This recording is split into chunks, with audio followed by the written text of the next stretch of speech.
ప్రైజ్లాడక్క. యవన కాలంలో రక్షింపబడిన ప్రతి ఒక్కరికి దేవుని కొరకు ఏదో ఒకటి వాడబడాలి, దేవుని సేవలో పని చేయాలనే ఆశ ఉంటుంది. అంటే బట్ బాయ్స్ కంటే ఇంట్లో సపోర్ట్ అది ఉంటుంది కదా. అమ్మాయిలకి అయితే నువ్వేం చేయగలవు, అమ్మాయి కదా వద్దు అని అంటారు. సో మెనీ గర్ల్స్ నేను అబ్జర్వ్ చేసిన వాళ్ళలో చేయాలని ఉంది సిస్టర్, కానీ ఇంట్లో సపోర్ట్ చేయట్లేదు. మనం లేడీస్ కదా ఏం చేస్తూ ఉంటారు. సో మీరు ప్రేయర్స్కి అటెండ్ అయ్యి వచ్చేస్తే సరిపోతుంది, సేవ అంటే మీరు ఎక్కడ వెళ్తారో అని అంటారు. సపోర్ట్ అయితే అంతగా ఉండదు. ఫ్యామిలీ సైడ్గా అయినా బయట అయినా కూడా చాలా వ్యతిరేకతలు అయితే నేను చూశాను. నా పర్సనల్ లైఫ్లోనే నేనే ఎక్స్పీరియన్స్ చేశాను. నాకు ఎప్పుడు దేవుని కొరకు ఏదో ఒకటి వాడబడాలి, దేవుని కొరకు ఏదో ఒకటి చేయాలని ఉంటుంది. సో కొన్ని సజెషన్స్ ఏమైనా ఇస్తారక్క? చాలా మంచి ప్రశ్న. పరిచర్యలో వాడబడాలి అనే ఆశ చాలా శ్రేష్టమైన ఆశ. ఎందుకంటే చాలామందికి చాలా ఆశలు ఉంటాయి, but the greatest Dzire is to be used by God. అయితే నువ్వు అక్సర్ చెప్పినట్లుగా ఆడపిల్లలకి చాలా ప్రతికూలతలు, పరిస్థితులు అంతగా అనుకూలంగా ఉండవు. చాలామంది వెనక్కి లాగడానికే చూస్తూ ఉంటారు. అయితే ఒకటి, మనసుంటే మార్గం ఉంటుంది కదా. మనం అనుకున్న విధానంలో కాకుండా దేవుడు మనకిచ్చిన అవకాశాలను ఫస్ట్ సద్వినియోగపరచుకోవాలి. చాలామందితో వచ్చిన ప్రాబ్లం ఏంటంటే, నేను అలా చేయాలనుకున్నా, ఇలా చేయాలని. అలా కాదండి. ముందు మనల్ని దేవుడు ఏ పరిధిలో పెట్టారు, ఎక్కడ పెట్టారు. ఫస్ట్ థింగ్, దేవుని కొరకు వాడబడాలంటే ముందు మనం సిద్ధపడాలి, ముందు మనం పరిశుద్ధంగా జీవించాలి, ముందు మనం దేవునిలో ఎదగాలి.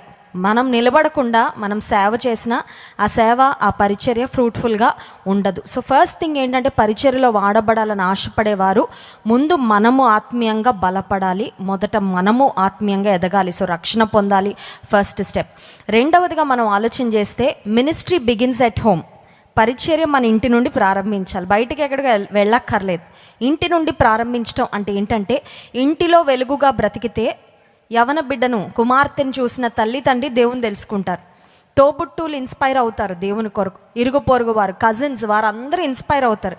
సో దేవుని కొరకు బీ అ లైట్. ఇంటిలో ఒక వెలుగుగా బ్రతకడానికి దానికి పెద్ద కష్టం అవసరం లేదు కదా. వెలుగుగా ఉంటే ఎక్కడున్నా వెలుగుతాం అంతే, అందులో పెద్ద ఇబ్బంది ఏమీ ఉండదు. సో ఫస్ట్ థింగ్ ఏంటంటే, వాడబడాలి అని ఆశ ఉన్న వారం ముందు మనం ఎదగాలి, మనం స్ట్రాంగ్గా ఉండాలి, మనం విశ్వాసంలో బలపడాలి. రెండవది ఏంటంటే, పరిచర్య మన ఇంటి నుండి ప్రారంభించాలంటే, ఇంట్లో తండ్రి మారలేదు, తల్లి మారలేదు, వారి రక్షణ కొరకు ప్రార్థన చేయడం, వారిని ప్రభు కొరకు ఎలా సంపాదించాలి అని దాని గురించి ఆలోచన చేయడం. మూడవదిగా ఆలోచన చేస్తే, దేవుడు మనకు తలాంతులు ఇచ్చుంటారు.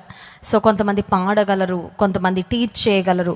సో సంఘంలో అవకాశం ఉన్న కొలది క్వాయర్లో తలాంతులు ఉపయోగించడం, లేదంటే సండే స్కూల్ పరిచర్యలో చిన్న బిడ్డలకు దేవుని మాటలు ప్రకటించడం. ఒకవేళ ఆ ఆపర్చునిటీ కూడా లేదనుకోండి, అది కూడా లేకపోయినా మనందరికీ ఫ్రెండ్స్ ఉంటారు, కనీసం ఒక్క ఫ్రెండ్ అన్నా ఉంటారు. ఫ్రెండ్ కాకపోయినా పరిచయస్తులన్నా మన ఏజ్ గ్రూప్, మన పియర్ గ్రూప్ ఒక్కరన్నా ఉంటారు. వారిని ప్రభు కొరకు సంపాదించిన, ఒక్క వ్యక్తిని సంపాదించడం అంటే ఒక తరాన్ని దేవుని కొరకు సంపాదించినట్లు. సో ఒక్క ఫ్రెండ్ని ప్రభు కొరకు సంపాదిస్తే ఆమె తను వివాహం అయ్యాక తన బిడ్డలు, తన కుటుంబాలు, తన తరాలు, అదే గొప్ప సేవ. అర్థమవుతుందా? సో పరిచర్య సేవలో చాలా భాగాలు ఉంటాయి. సో ఒక లార్జ్ స్కేల్లో, లేదంటే కొంచెం అవుట్ గోయింగ్గా వెళ్ళి బహిరంగ పరిచర్యలో వాడబడాలని ఆశ ఉన్నప్పటికీ దానికి ప్రతికూలతలు ఉన్నా, దేవుని చిత్తం అయితే సమయం వచ్చినప్పుడు దేవుడు ద్వారాలు తెరుస్తాడు. ఒకవేళ ఇంట్లో వ్యతిరేకత ఉంటే ఆ వ్యతిరేకతను దేవుడు తీసివేయాలని ప్రార్థన చేసినప్పుడు తల్లిదండ్రులకు దేవుడు విల్లింగ్నెస్ ఇస్తారు, వాళ్ళు పంపిస్తారు.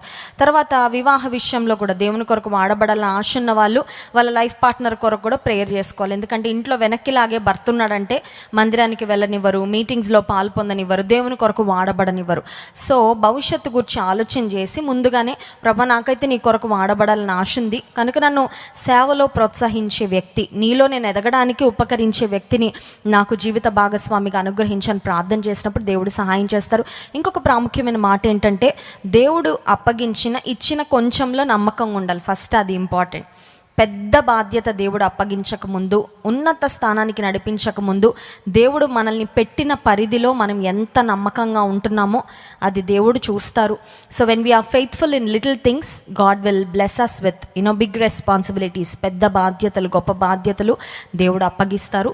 సో ఈ విషయాలు మీకు మరి ప్రోత్సాహకరంగా ఉన్నాయని నమ్ముతున్నాను.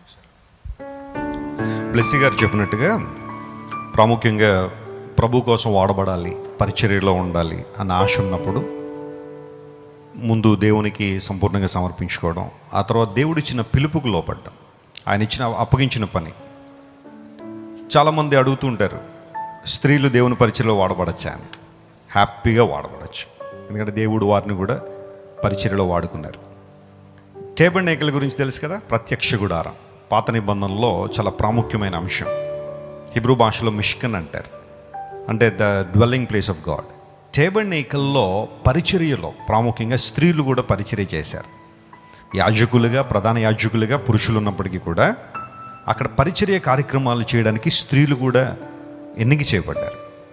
ఆ తర్వాత యేసుక్రీస్తు ప్రభు ఈ లోకానికి వచ్చిన తర్వాత ఆయన ఎన్నుకున్న 12 మంది శిష్యుల్లో స్త్రీలు లేకపోయినప్పటికీ యేసు ప్రభు ఎక్కడికి వెళ్తే అక్కడ పరిచర్యలో స్త్రీలు చాలా అద్భుతమైన పరిచర్య చేశారు, ఉపచారం చేశారు. ఆ తర్వాత సంఘం ప్రారంభించబడిన తర్వాత కూడా చాలామంది స్త్రీలు పరిచర్యలో వాడబడినట్టుగా మనం చూస్తాం. ఫర్ ఎగ్జాంపుల్ ఆక్విలా, ప్రిసిల్లా గురించి మనం ఆలోచన చేస్తే, ప్రిసిల్లా అద్భుతంగా దేవుని కోసం వాడబడింది ప్రభు పరిచర్యలో. లూదియా దేవుని పరిచర్యలో ఆమె ఇంట సంఘం ఉంది అని బైబిల్లో రాయబడింది. ఆ తర్వాత when you read Roman chapter 16 and verse 1, there is a person call Phoebe. Phoebe అనబడే ఒక ఆమె సంఘ పరిచారకురాలు అని పౌలు గారు అడ్రస్ చేశారు. అదే చాప్టర్లో ట్రైఫీనా అండ్ ట్రైఫోజా గురించి, ఆ తర్వాత యూనియా గురించి, ఇలాంటి వాళ్ళందరి గురించి బైబిల్లో రాయబడ్డాయి. So if you have a desire to be used by God, God gives you so many opportunities. అంటే పరిచర్య చేయడం అంటే కేవలం స్టేజ్ మీదకి వచ్చి మైక్లో వాక్యాలు చెప్పాలనే కాదు. పాటల పరిచర్య ఉంది, సంగీత పరిచర్య ఉంది, గాన పరిచర్య ఉంది, ఆ తర్వాత రైటింగ్ మినిస్ట్రీ ఉంది, పరిచర్యలో వాడబడడం, దేవుని కోసం జీవించడం, మిషనరీ పరిచర్య ఉంది. సో ఇలా దేవుడిచ్చిన నడిపింపును బట్టి దేవుని సేవలో వాడబడాలనే ఆశ ఉంటే దేవుడు ఖచ్చితంగా మీ జీవితంలో మేలు చేస్తాడు. And I would like to tell each and every girl especially, if you want to be used by God, మీరు వెళ్తున్న లోకల్ చర్చ్ ఏదైతే ఉందో, ఆ సంఘం ఏదంతో సేవకులతో కలిసి మాట్లాడండి. అయ్యా నాకు ఆశ ఉంది దేవుని సేవలో వాడబడాలన్నప్పుడు వారు ఎక్కడైతే మీ తలాంతులు, మీ వరాలు ఎక్కడైతే మీరు ప్రజ్వలింపజేస్తున్నారో వాటిని గుర్తించి ఆ విధానాలు మిమ్మల్ని దేవుని సేవలో వాడుకుంటారు. ఆ తర్వాత దేవుడు బలమైన ద్వారాలు మీకోసం తెరుస్తారు. God bless you.